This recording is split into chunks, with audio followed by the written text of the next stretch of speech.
direito moderno. E é basicamente o que todos nós aprendemos aí nos bancos acadêmicos simplesmente como direito, né?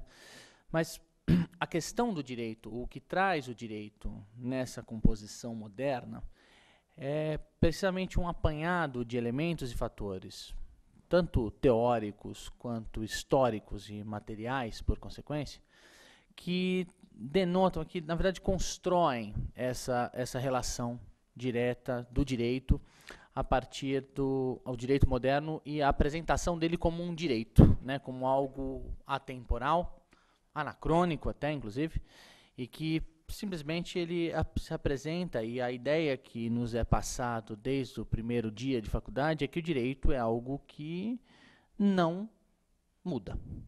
Né? O que muda é a lei, né? O direito não. O direito não muda, jamais. O que muda, a racionalidade jurídica inerente a toda a estrutura do direito, isso não muda. O que mudaria seriam as leis. Bom, essa apresentação, essa formatação essencialmente racionalista do direito já é propriamente a própria caracterização do direito moderno, da ideia de modernidade por trás do direito. Então nós tentamos mostrar isso de uma maneira bastante ampla, genérica, claro, por conta do tempo que nós tivemos, mas tentamos mostrar isso a partir de dois elementos, né? Sejam eles o elemento cultural e o elemento civilizatório, que foram as duas palestras, as duas falas aí que antecederam essa. Bom, para coroar essa, nós vamos tentar fazer uma certa relação do que foi falado anteriormente, sem prejuízo, naturalmente, daqueles que não estiveram aqui antes. Nós montaremos aí a fala novamente, mas precisamente essa composição do que foi dado sobre a insígnia de cultura e civilização e como essa formatação se apresenta no que nós chamamos de direito e mais precisamente aquilo que o direito regula, que basicamente são as condutas. A ideia de falar sobre condutas, ele se apresenta em cima do direito, aquele aspecto que é conhecido na teoria geral do direito como a tal da exterioridade. Os professores de vocês, de ED, falaram para vocês assim, olha, o direito não, e professores de direito penal também, falaram assim, o direito não regula pensamento, ele vai regular ações, condutas. Então, se você exteriorizar o que você pensa, de alguma forma, por uma ação, seja ela um movimento motora ou verbal, então você terá necessariamente algum tipo de impacto, algum tipo de responsabilização em cima dessas condutas, em cima dessa sua ação. Então o direito ele vai necessariamente trabalhar sobre essa perspectiva da conduta. Muito bem. Aí é que, muito embora isso se apresente como uma fórmula muito clara para nós e objetiva, a questão da conduta, a conduta ela estabelece as coisas simplesmente como certas e como erradas. Então, ou você está de acordo com a norma, ou você está em desacordo com a norma, seja total ou parcialmente. Então, essa simplicidade, esse simplismo que se apresenta dentro da normatização, na regulação das ações, dentro de uma determinada sociedade, nós vamos chamar aí de sociedade civil, para dar aquele apelo político, ele, na verdade, ela vai se apresentar precisamente estabelecendo uma padronização. Uma espécie... Padronização não é a palavra.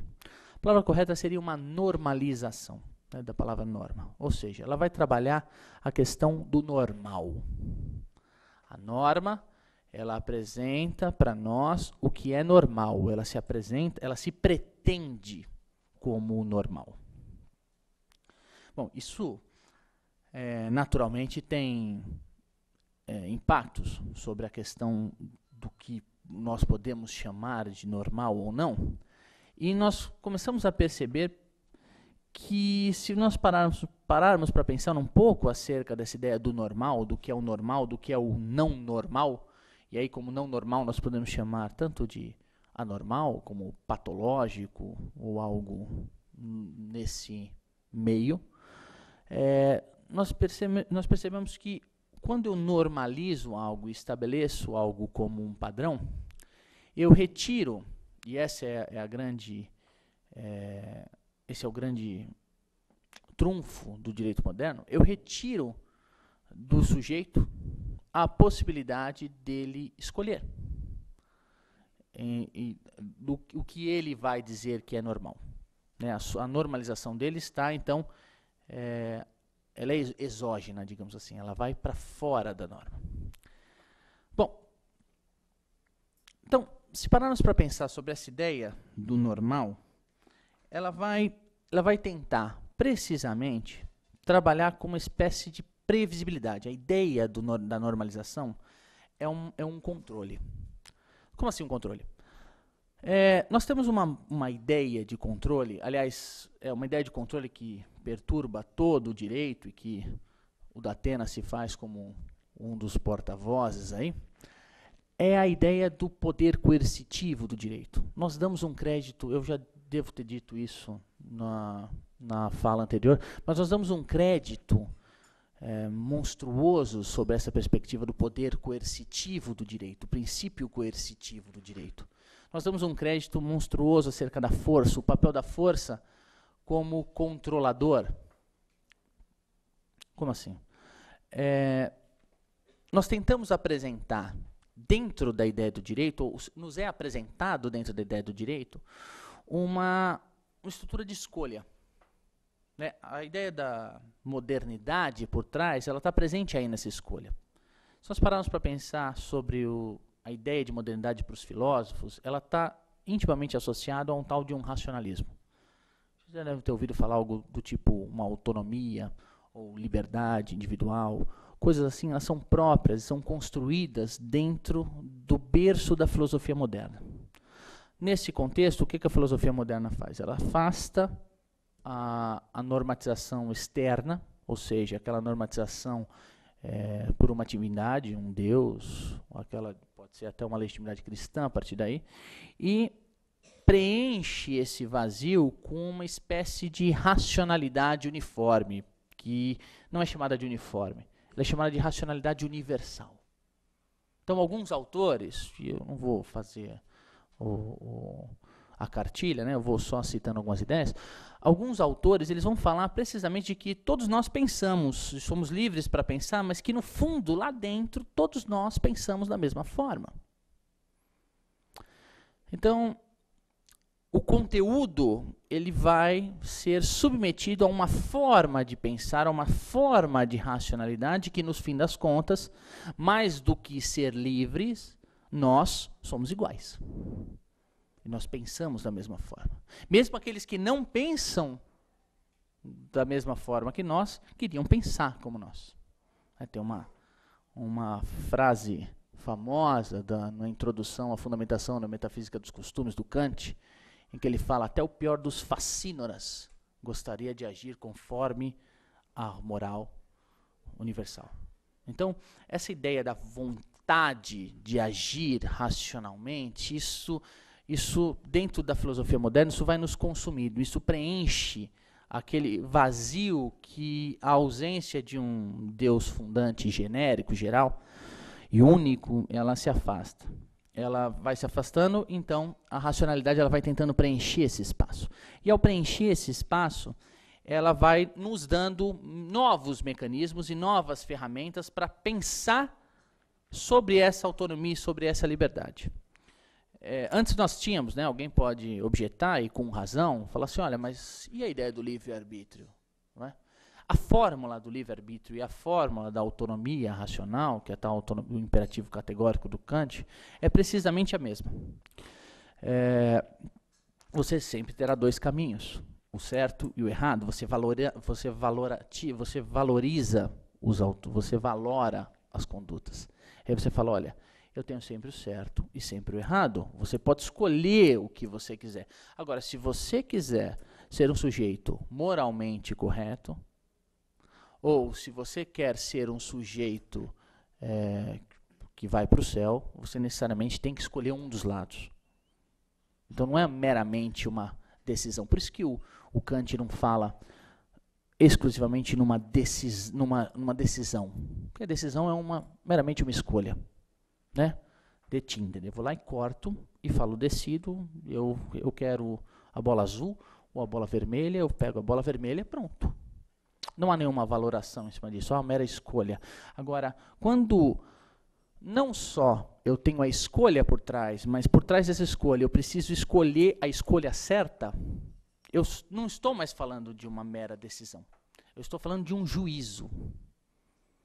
E olha só, e a palavra juízo, quando compõe a magistratura, ela dá àquele que detém esse cargo ou esse título precisamente essa atribuição. A atribuição de agir certo. Então, o que ele diz é certo.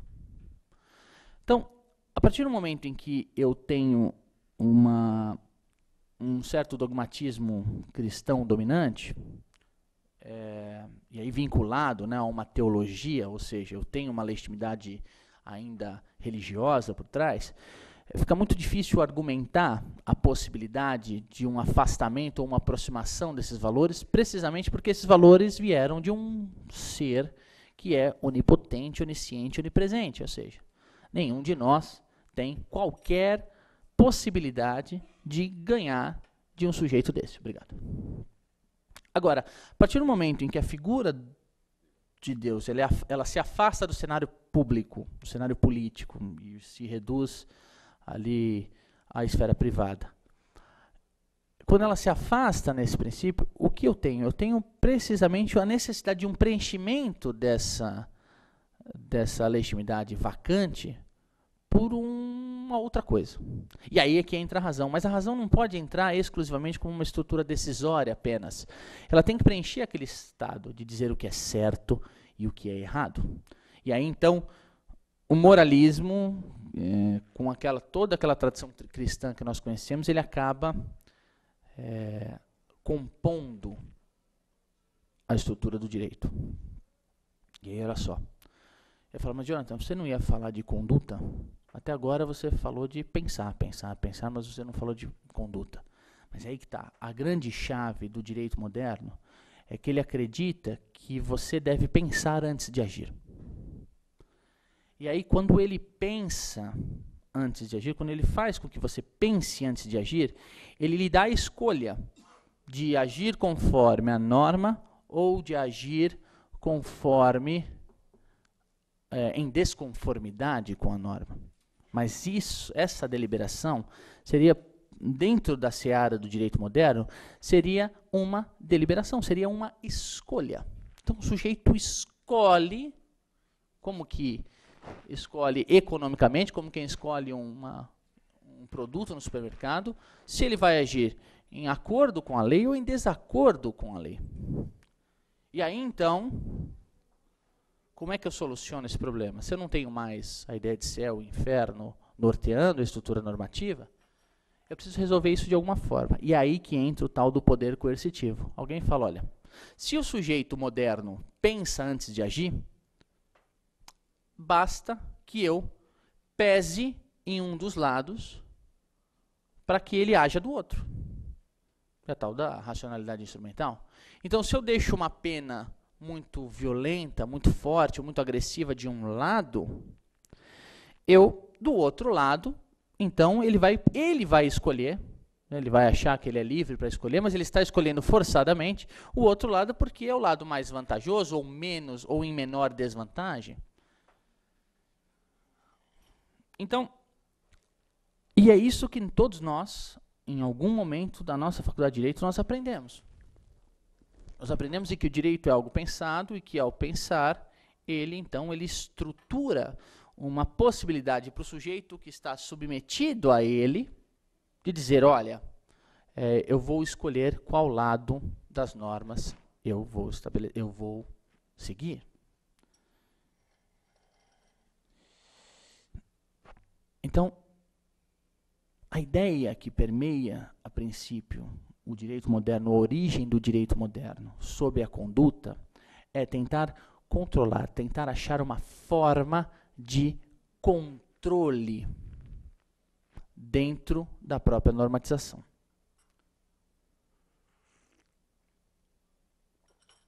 E talvez alguns de vocês não tenham tido uma professora de ED tão boa quanto eu, mas a ideia de controle social ela vai muitas vezes ser confundida com a ideia de força. Então se acredita que o controle nada mais é do que a violência. A violência institucional, a violência normativa, seja ela por uma eficácia, seja ela por uma efetividade. Então se acredita e se construiu todo o alicerce do direito moderno a partir do controle de condutas pelo poder coercitivo, seja pela força, seja pelo medo da força. Só que o objetivo central dessa construção de força não era, essa construção de força não era precisamente o agir violento ou o monopólio legítimo da força, como diria lá o Weber. Era antes disso, era pelo intermédio do monopólio legítimo da força eu deter o tal do controle. Seja um controle institucional, seja um controle social. E por controle eu quero dizer basicamente duas palavras: previsibilidade e ordenação. Então, a partir do momento em que eu tenho um direito calcado na força, ou calcado no poder coercitivo, eu não quero um direito, o objetivo do direito não é precisamente o uso da força. Isso Foucault diz muito bem, é ao contrário disso, é controlar mediante um poder sem manifestar esse poder. Então, a ideia do controle e da previsibilidade, ele passa pela coerção, à medida em que se acreditou durante muito tempo, isso é cria também dos modernos, do século XVIII até metade do século XX, que a melhor forma de controlar, ou seja, a melhor forma de fazer com que as pessoas andem de forma ordenada e de forma previsível, era precisamente pela força. Seja pelo uso, seja pela ameaça do uso da força. Bem. Só que aí também se começa a notar, e isso com os passados dos séculos também, se começa a perceber que esses mecanismos até então eficazes, bastante eficazes no século XVIII e no início do século XIX, eles começam a perder essa potência controladora a partir do século XX. No século XX nós já vimos essa ideia de controle, ela começa a patinar em alguns momentos, e isso naturalmente é muito mais perceptível no século, na Primeira e na Segunda Guerra, mas especialmente na Primeira Guerra. Na tentativa de um sobrecontrole, que já era um projeto antigo do direito, o tal do direito internacional ou do ius cogens, a ideia da tentativa de criar uma Liga das Nações, que seria uma sobreliga do Estado, em que, ao tentar criar esse modelo, um modelo no sobrenormativo dos Estados, ou sobreestatal, aí reforçaria aquela ordem de controle que até então era vinculado desde a Paz de Westfália, essencialmente ao Estado. O que acontece é que isso não deu muito certo, e que outros interesses sobrepuseram o medo. Isso também acontece na Segunda Guerra. E aí, então, alguns autores começam a pensar, o que está errado? Por que o direito já mostra alguns sinais de fraqueza na construção desse modelo? Bom, existem uma série de respostas possíveis para isso, e outras nem todas também coerentes, mas a ideia de um modelo de controle baseado na força, se você for perguntar para o Foucault, por exemplo, o que aconteceu, ele vai falar assim, olha, isso aconteceu porque usaram demais.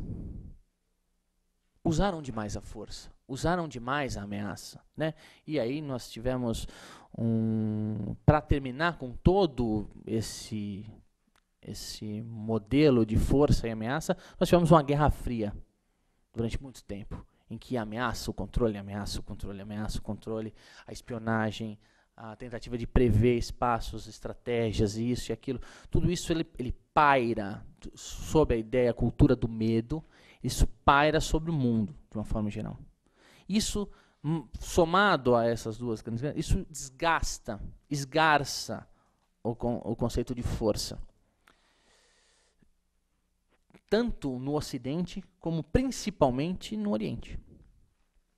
Então você fala, olha, nós vamos entrar com tropas aí no seu país, seja ele do Oriente Médio. Então, o que vai acontecer? Acontece uma espécie de resistência burra do ponto de vista da racionalidade moderna, porque ela é óbvio que ela não teria nenhum tipo de força perante uma hegemonia bélica da OTAN ou dos Estados Unidos, e que, no fim das contas, contrariando completamente as estatísticas e as previsibilidades, elas não têm o fracasso em que se espera, em que se projetou, todos os grandes analistas políticos projetaram, como por exemplo o caso do Afeganistão, né, a última versão do Afeganistão, a versão depois do 11 de setembro, em que se tentou durante muito tempo a instituição de um modelo democrático, goela abaixo, e que, no fim das contas, não aconteceu. Então, algumas pessoas, alguns teóricos começam a se pensar, mas esse desgaste, então, ele acaba com o direito. Então, se vocês pararem para olhar nas prateleiras sobre filosofia do direito, vocês vão ver muitos livros falando sobre a crise do direito moderno. A crise do direito moderno. A crise do direito moderno. Quando, na verdade, não é o direito moderno que está em crise. Não é a ideia de controle. É a ideia da força. Então, por trás desse modelo, de um modelo de força, existe a ideia de controle. Esse controle não tem conseguido sucesso, não se galga o sucesso do controle por essa antiga perspectiva, que seria essa perspectiva de força coercitiva. Então, na verdade, aí se apresentam alguns tipos de argumentos que vão tentar rebater essa ideia de racionalidade. E uma das formas de se tentar superar esse modelo é esquecer a força por um momento e ir para o meio da norma, né? A professora Diede também falava que a construção da norma jurídica ela se dá em 3 fases, né? A criação da norma, a interpretação da norma e a aplicação da norma. Então, a aplicação é onde está a força. E durante muito tempo, graças à tradição kelseniana, não ao Kelsen propriamente dito, né? Porque o Kelsen falava da força, mas a força a partir de um aspecto político. Ele falava mais da interpretação. Mas uma tradição kelseniana veio dizendo e constantemente falava, olha, o direito é força, o direito é força, o direito é autoridade, o direito é força, o direito é autoridade, o direito é força, o direito é autoridade. E aí o pessoal fala, bom, então chega, a gente não consegue resolver o direito, ou explicar o direito, esse direito desgastado a partir da aplicação da norma, da força, então vamos começar a explicar o direito a partir da interpretação. Então, durante um lastro período, que é uma espécie de tradição dominante hoje na teoria do direito, nós temos a tal da interpretação jurídica. Então, a preocupação ela se deu por conta de um estado crônico em que o direito assumiu, em que falando, olha, a gente não consegue resolver o direito, resolver as questões ou implementar esse direito porque tem alguma coisa de errado no sentido dele. Então os autores falaram, então tá bom, então vamos nos voltar ao sentido do direito e não propriamente mais a sua aplicação. Então se deu uma espécie de passo atrás, que até então pela tradição dominante até a metade do século XX, nós tínhamos, especialmente na nossa tradição, a tradição romano-germânica, nós tínhamos a chamada interpretação mecanicista. Então, o juiz era um mero... não diria um computador, mas uma máquina de escrever treinada, né? Que ela sabia exatamente onde estava, onde fazer o maiúsculo, o minúsculo, tudo mais. Então, ela tinha essa habilidade. Só que ela não podia muito avançar lá em cima do fenômeno da norma, porque vocês já sabem, né? Brocardo, né, do in claris cessate interpretatio, ou seja, as normas elas se pretendiam claras, e se elas são claras, elas não podem ser interpretadas, elas precisam ser aplicadas daquela forma. Quando esse modelo de aplicação ele entra em crise, fala, não, então espera aí que as normas não estão tão claras assim, se eu não consigo aplicá-las, elas não estão tão claras. Tem grande parcela da população que não consegue alcançar essas normas, não consegue entender essas normas, como se fosse um problema essencialmente racional. E aí é que está a grande questão. A interpretação que o direito assume ainda é o chamado direito pós-moderno, que é o direito com base na linguagem e tudo mais, nada mais é do que um passo atrás do direito moderno. Claro que não é isso que vocês vão ler nos manuais, né? Mas esse ainda é o direito, é uma tentativa de resgate do direito moderno. Agora, o grande problema, no entanto, não está no fenômeno da construção do direito, está antes disso. Está no fenômeno social, em que o direito tinha como função dar algum sentido, não criar o sentido, mas dar o sentido em cima disso. Então, voltando à questão da normalidade, o que nós temos de fato por trás da ideia de norma, é uma noção de normal que ainda não conseguiu superar aquele modelo, o modelo do Durkheim. E antes eu vou explicar o que é o modelo do Durkheim, mas antes do modelo do Durkheim, o que um dos professores do Foucault, um sujeito chamado Georges Canguilhem, fala sobre a ideia de patológico.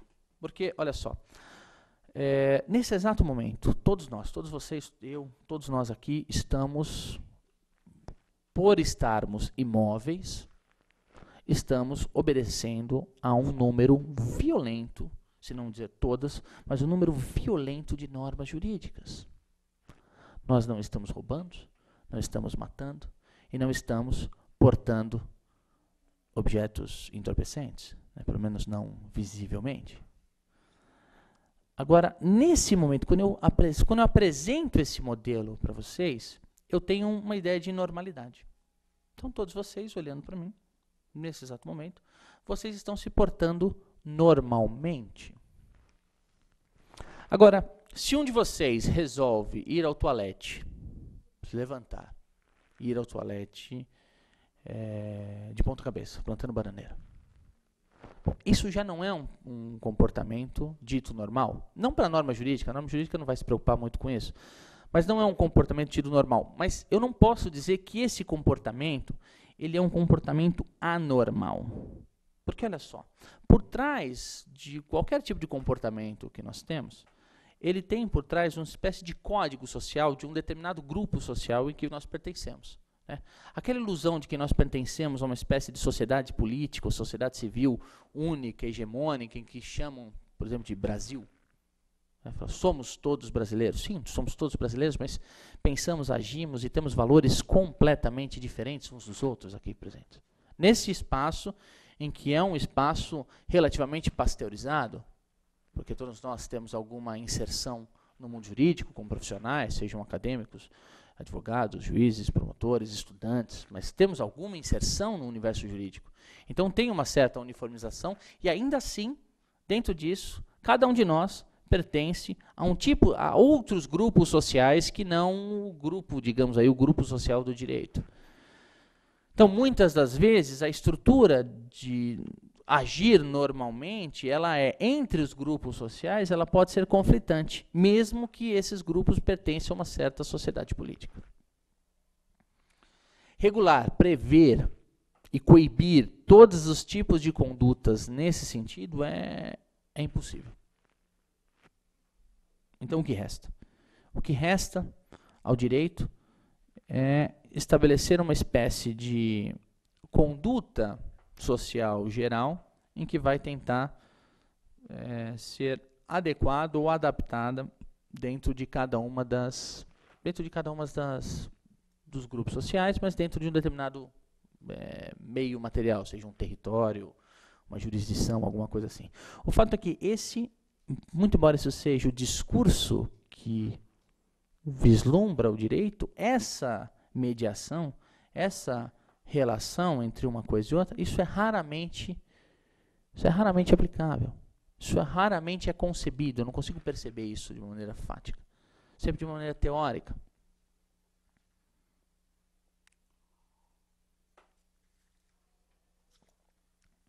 Então, dentro da configuração do direito moderno, ainda essa ideia de conduta, ela esbarra, na verdade, em uma série de outras relações em que o direito, por não saber lidar, simplifica. E a argumentação mais clara que nós conseguimos identificar é a ignorância dessas questões de ordem mais complexa, que são de ordem social.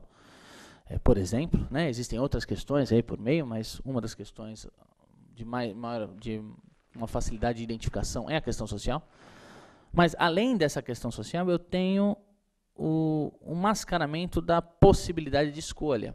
E aí eu posso enveredar, ou podemos enveredar para a ideia de uma ideologia burguesa, uma sociedade burguesa que impõe a ideia de escolha e tudo mais, mas que, na verdade, ela permeia toda a nossa leitura, de mundo, inclusive, como juristas. Então, nós vamos falar, olha, o sujeito está fazendo ali porque ele quer. Esse discurso é muito comum de se ouvir de pessoas muito próximas a nós, se não de nós mesmos, né, em alguns momentos. Eu dou sempre o exemplo do meu pai. Meu pai é o precursor da TV interativa. Né, ele conversa com a TV constantemente, e ele adora o Datena. Né. Então ele põe lá e fica conversando com o Datena. Às vezes o Datena é o amigão dele, às vezes ele odeia o Datena com todas as forças dele. Então ele vai essa relação ambivalente com o Datena, ele vai se comunicando, e a maioria das respostas que ele dá são as respostas que o Datena reproduz, que é aquela ideia de pau que nasce torto, morre torto, o pessoal faz isso porque não tem... porque é sem vergonha, exatamente, porque é sem vergonha, não vale nada, olha lá, é forte, pode trabalhar, né? Prefere a bandidagem, outros argumentos do tipo, tem que reduzir a maioridade penal, ainda reforçando esse argumento da força, quando na verdade a questão do controle ela é anterior a isso. E ela permite, aliás, ela é necessária. Né? Então o direito ele trabalha com o controle. Muito embora nós enveredamos na escolha da leitura do direito a uma leitura mais simplista de mundo, que é essa leitura que propõe a completa racionalidade do direito, como se o direito fosse racional como o nosso legislador. Lembra do legislador racional? Que todos os nossos professores invocavam. Não, mas isso, na hora de produzir a lei, o legislador quis dizer, e você imagina alguém extremamente distinto, não é? Isso, extremamente distinto, com uma letra fabulosa, aquelas letras, formação, um sujeito letrado, com domínio de ciências humanas, técnicas, uma técnica legislativa irretocável, e aí você se depara com um Romário, não é? Com o Tiririca, enfim, notem, é isso que o direito, ou com o próprio Sarney. Então, nesse tipo de dicotomia, nesse tipo de antagonismo, o direito persiste numa leitura racional. E quanto mais, e essa é a verdadeira crise do direito moderno, quanto mais nós insistimos nessa racionalidade opaca e utópica do direito, mais o direito se afasta da realidade.